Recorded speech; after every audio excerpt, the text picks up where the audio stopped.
Hey everybody, this is Frankie Abbruzzino with another Uncensored report. And this one I want to talk about globalization and why this presidential election process campaign is so important about globalism.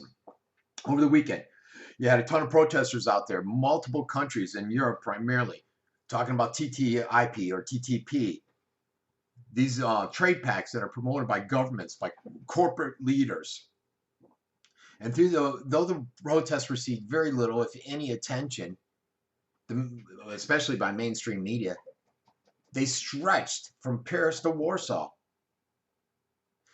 When a system is basically devised, planned, and launched and maintained by criminals that want to basically undermine a nation, they're naturally going to defend it. All these government entities, these corporate entities are out there defending it as if there's no other way to manage human affairs. They need to go through with this. But the truth is, folks, the truth is that this globalist prison is simple. These plans like TPP, take jobs away from America, just like NAFTA did. Very similar.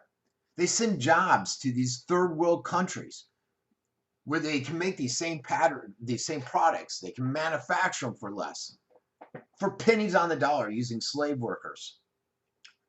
Basically, kids, they're out there laboring in toxic environment and conditions, destroying their health. Isn't that easy to understand if you look at it in that regard? The American companies in those hellholes then turn around, they take those products, they sell them back to Americans without paying any taxes, without paying any tariffs, no penalties of any kind. That's what globalism is. And their defenders claim that they're selling the products back cheaply is good for the American consumer. But this is just a lie that we've been living. Because many of those consumers no longer have jobs to buy those products because their jobs have been shipped overseas.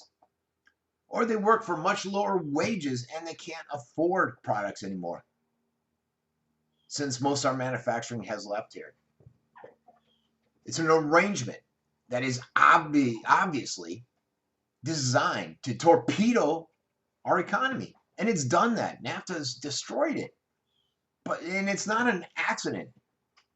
It's not an unintended consequences of what's going to happen here, folks. Think about it. The globalists, they're criminals. And they're not stupid. But what about the U.S. companies who left America?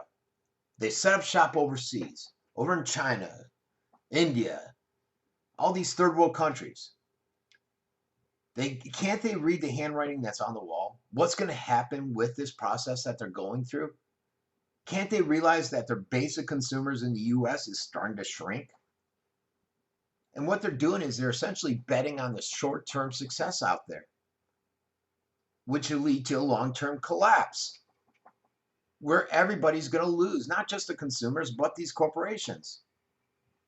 But they're plunging ahead with their eyes closed, and they're not looking forward at all. Now, the presidential campaign, you got Trump. He's speaking out against this globalism. You hear it all the time. Hillary, on the other side, has embraced globalism ever since she's been in public office, 30 plus years?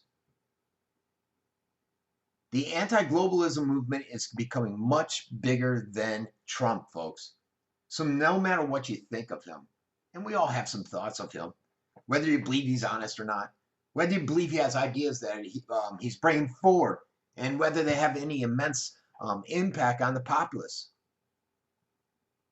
They see and feel the destruction, many people out there.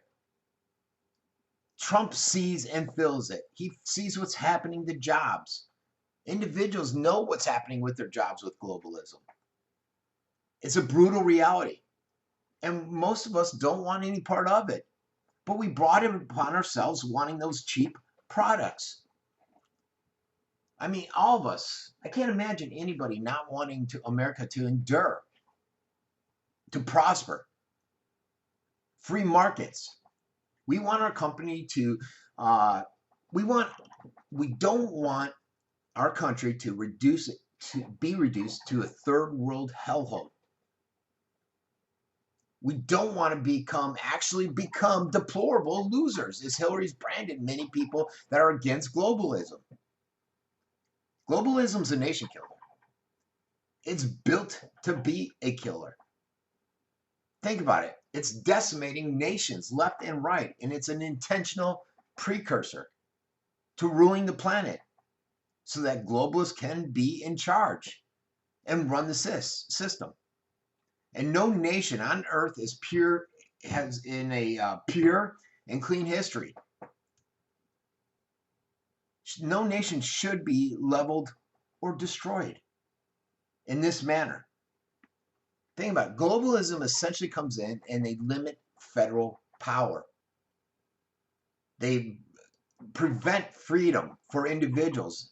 They take away independence from individuals. Individuals are no longer free to choose their own identities, their destinations, their dreams. You can't do that anymore. Individual creative power disappears with globalism. The press, they're out there. The academia in America, they've sold out completely to this concept of globalism. And they are on board with what they can see as the globalist agenda. I mean, think about it. Major media never challenges the agenda. But we must. Alternative media, people like groups like myself, individuals like myself, must cut and shut down any globalist agenda we come across to make America great again. For the most part, we are decent people in America. But our leaders have betrayed us time and time again from every level, from the local level to all the way up to the national level. And they don't have any remorse from it. They don't care. They're the so-called populists out there. And we need to do something. People like Ron Paul are out there trying to put a stop to this globalism. People like Trump. And no matter who becomes the president, or no matter what the president does, the future is now. What says you? Will you step up and say enough with this globalism? Let's bring jobs back to America. We don't need TPP. We don't need TPIP or TIPP. I forget the acronyms. Or NAFTA. This has been Frankie with the Uncensored Report.